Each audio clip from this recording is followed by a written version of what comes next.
afternoon. When Sheila asked me if I'd like to do this talk, I thought, what am I going to talk about? And I did say at the time, it's New Year, January, let's talk about getting started, what's happening in your year. And a bit of background on how this talk came into being, or how this came into being. This time last year, Sue, my wife and myself, had just set our New Year's resolutions up. And one of them was, we wanted to go up Mount Snowdon. I could say climb Mount Snowdon, but those of you who have ever been to Snowdon actually know that it's actually just a bit of a stiff walk, really, than a climb. But we scrambled up Mount Snowdon in September, in not the greatest of conditions, I have to say. And this kind of came into fruition as I was walking up. I said to Sue, do you know there's something in this? There's a lesson in here for businesses, how you grow businesses, how you develop your life, in this analogy with walking up a mountain. And so that's why, when Sheila said I'm looking for someone to talk, I thought I'd like to do that because it will force me to do something with that idea I had. So, advice on climbing mountains. So I suppose the first question is, people will say because it's there, but why would you want to climb a mountain? Oh, quite often to get a better view. Get a better view from up high, don't you? That's why people like to go up to the top of buildings and have a look over the top, get a good vantage point off of a cliff. A mountain just gives you a better view. You can see for miles and miles up the top of a big mountain, countries and countries. In fact, you can see Ireland from the top of Snowdon. So you can see a long way off the top of there. Getting away from the dull. It can be really murky down the bottom.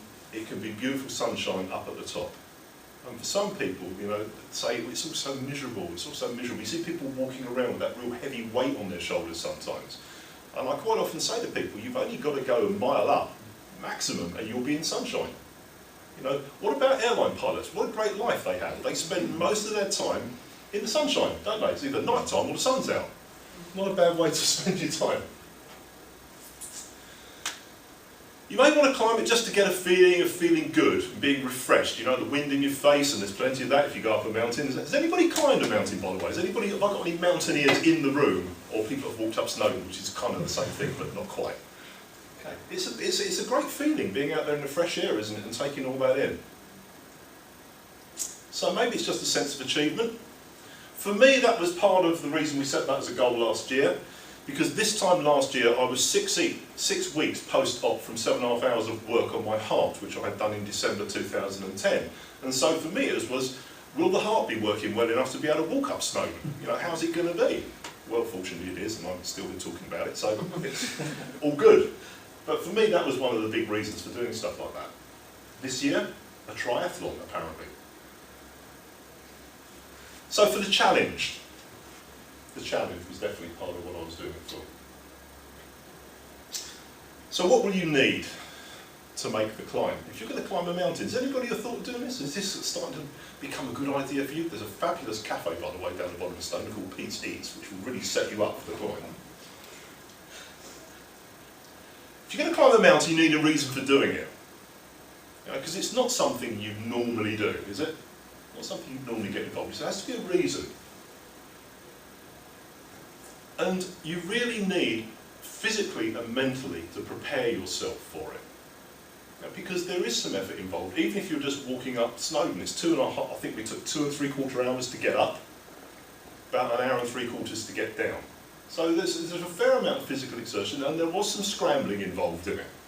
So it wasn't just a straight walk up a path. So mentally you've got to be ready for that, and physically you do need some base level to work with. Appropriate clothing and equipment. I was chatting to Simon over lunch before we came in, and he said he was climbing Snowdon or walking up Snowdon, scrambling up Snowdon, and there were people in flip-flops. Not a great idea. So you do need appropriate clothing and equipment. It's worth doing a bit of research on stuff like that, so you know what you've got with you. And I made some errors, I have to tell you, as we were doing this. And I'll tell you some of the errors I made as we go through. Stout boots, I think you'd be daft to do it in anything else. Just something that's going to give you some ankle protection, because you will, as I did, turn an ankle over at one point, but because the boots were good enough, it didn't go all the way over, it was just a bit of a sting, and I walked it off If I'd been wearing trainers even, that would have been a major, major error. You do need food and water, but the right amount.